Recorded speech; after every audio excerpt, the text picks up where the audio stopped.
Prochainement, il va y avoir l'Assemblée générale le 22 mai pour le CHSLD. Effectivement, comme à chaque année, depuis l'existence des CHSLD ou des centres de santé, il y a ce qu'on appelle des comités de résidents et des comités d'usagers dans nos centres de santé. Cette année, exceptionnellement, je participe à titre de membre d'un comité de résidents au CHSLD de New Carlisle. Un de mes amis est là. Et j'ai trouvé intéressant de pouvoir y participer.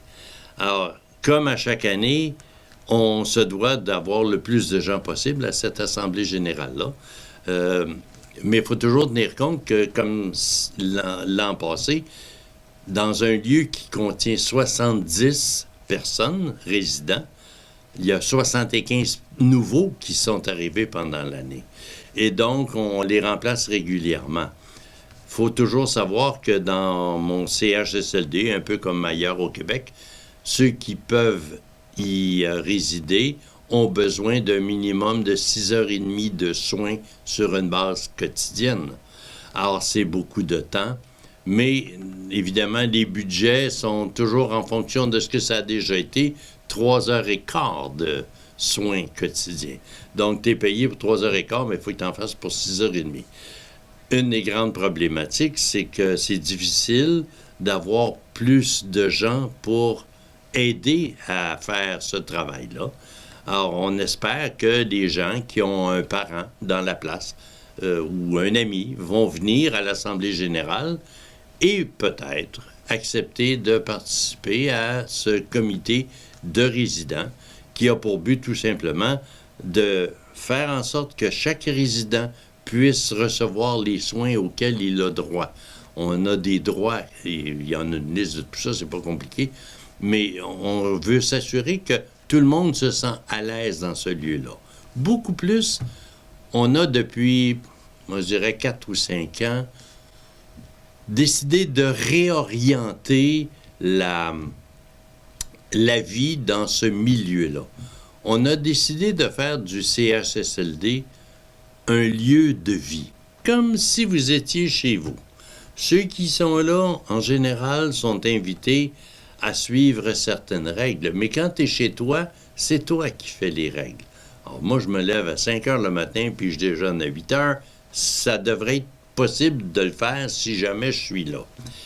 Évidemment, c'est plus facile à dire qu'à faire, parce que pour y arriver, ça prend parfois plus de bras que ceux qui sont disponibles dans la place.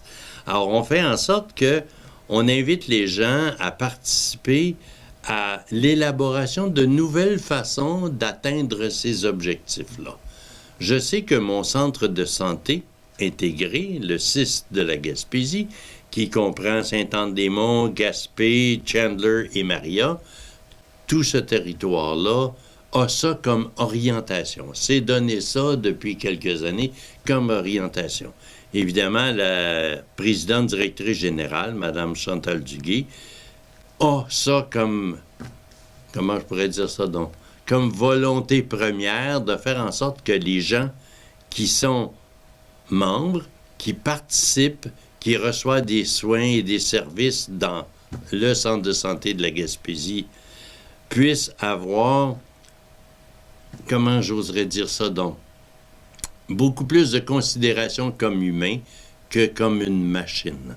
On veut être proche des gens. Et pour être proche, évidemment, ça prend des gens. Dans le moment, il est difficile d'avoir beaucoup de présence à notre Assemblée générale. Cette année, c'est le 22 mai de 5 à 7 au CHSLD, ici à New Carlisle. On souhaite que les gens, parents, amis, puissent être présents.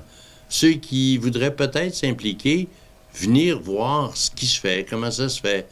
Et évidemment, il y aura toujours des façons de s'assurer que les personnes qui seront acceptées à donner des services à ces gens-là le font selon les règles de l'art. Et il y a des cours pour ça. Ça se fait dans notre milieu.